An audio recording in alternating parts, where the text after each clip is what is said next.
All right. All right. All right. All right. All right. What's happening, everybody? What's going on? My name is Pete, but you probably already knew that. But in case you didn't, you guys are watching the PTD Vlogs, better known in some places as the Pay to Drive Vlogs. Actually, it's not really known anywhere as such, but I have deemed it the PTD Vlogs. I don't know what the hell I'm saying at this point. I'm exhausted. I'm tired. I had a long day. This may not be a very long live stream / video, but what's going on, everybody? What's up, PA Money, John Christophic, Pal Gaming? I'm known in China. That's awesome. I'm glad I'm known in China. What's up, Heather? Stephen Fedrowski. What is up? So yeah, the question of the day is right there in the title. Like, how could this have been handled differently or better or whatever? You know, Skip Cart. Is that an app? Is that there's so many apps now, I don't even know. What's happening, Steve? Not a whole lot. Well, I mean, yeah.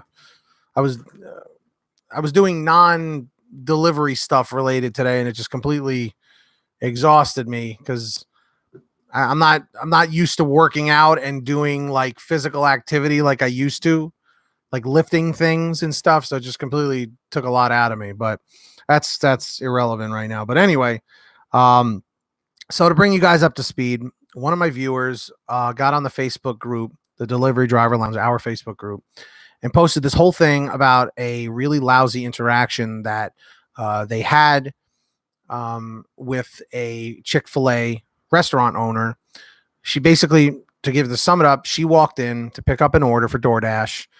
And normally there's a rack with orders. But they're not doing the rack with the orders for the DoorDash drivers anymore because customers were complaining about cold food. So she had to get stuck on the line with all the customers. So when she finally got to the counter, she was displeased with this and, had a back and forth with the owner. She called corporate. She filled out all this information. She contacted DoorDash. And then it turns out that the restaurant owner got her personal information through the website, through the Chick-fil-A complaint form.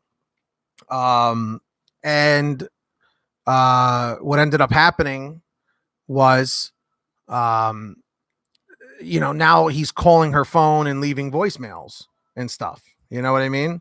So I don't know. It is what it is. And it's unfortunate because no driver should have their personal information handed out or given to anyone, not customers, not restaurant owners, nobody. The only time a restaurant owner is permitted to call a driver is during an active delivery. That's it. Period.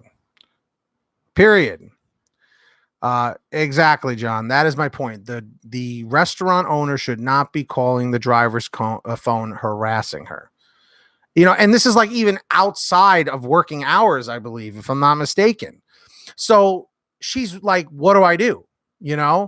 And that's what that video was about on Pay to Drive. And I was saying to myself, I said, I just think it sucks that, people have to be put in these situations. You know what I mean? All we're trying to do is make money by picking up a bag and giving it to another person. That is the whole and sole purpose of this job.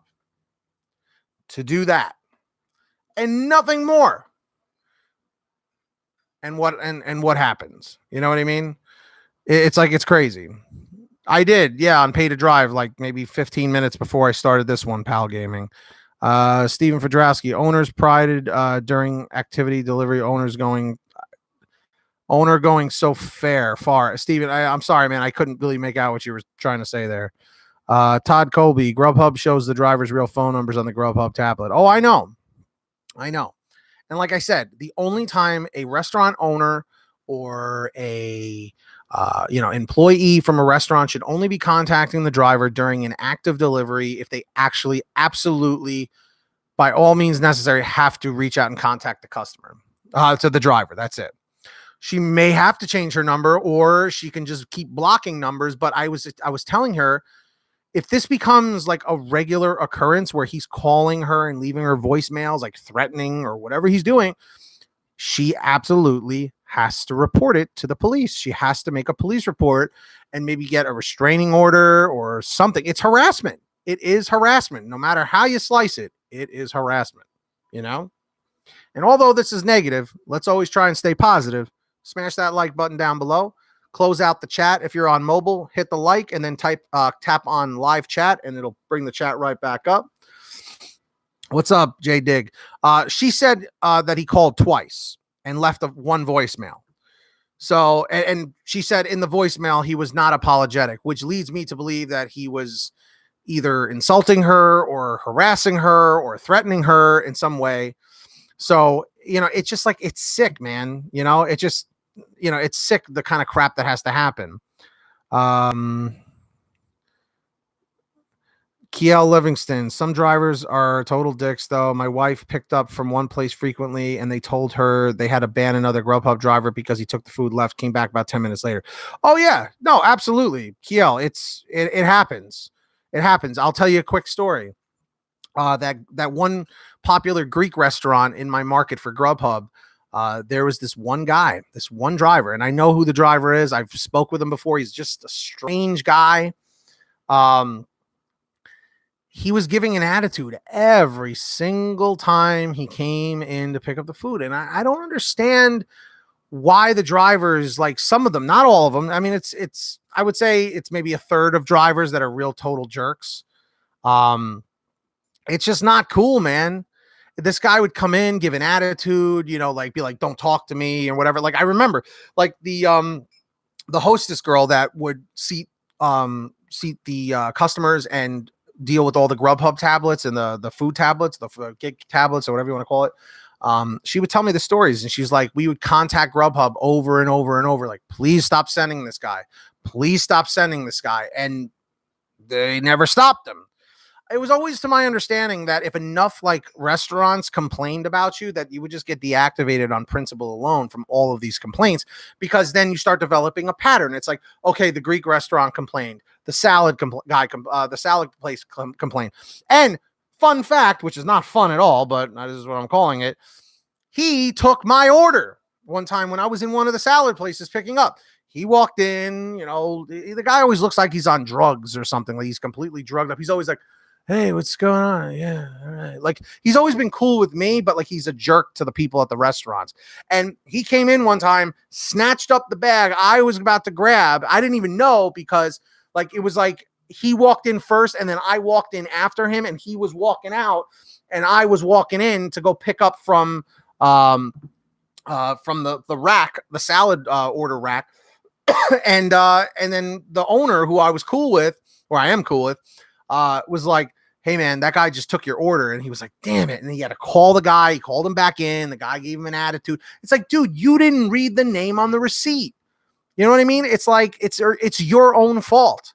You know, we all have a guy like that, Bernie. Does anyone else have those trouble drivers in your market, whether it be on Grubhub or Uber Eats or DoorDash, Postmates, any of these? We all have them. We all know these people, you know, but it is what it is.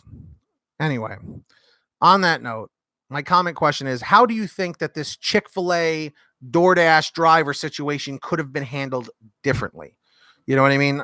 If you don't know the whole story, I would go and watch the video on Pay to Drive. It was like a 17-minute long video where I just kind of went in depth on the whole thing and, you know, read a whole bunch of comments from the chat to try and get an idea as to what to do. But it's just, you know, I'm just going to say as a word of advice, guys, what do I always tell you, all of you?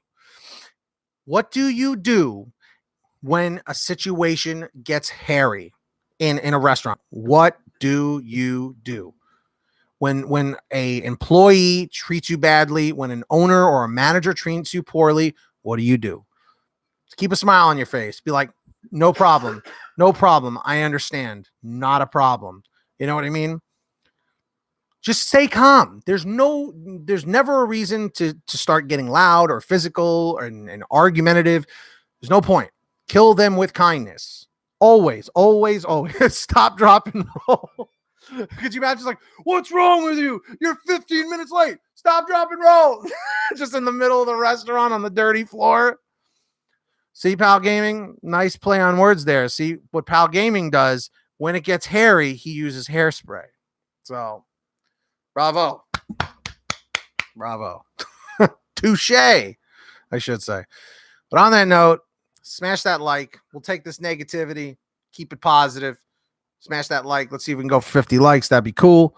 And that's basically it. If you haven't seen the video, go watch it on Pay to Drive when you have some time. I'm exhausted. I'm going to go to sleep because I need to wake up early and do all that stuff. So, guys, thank you so much for watching. Greatly appreciate it. Subscribe, turn the notifications on, smash the like, follow me on Twitter, Facebook, and Instagram. Links are in the description. Love all you guys. See you guys tomorrow. Thanks for watching right here on the PTD Vlogs. Take care of yourself, and peace be with you. And also with you. Don't they also say that with the Force, with Star Wars? The Force be with you and also with you, right? Huh?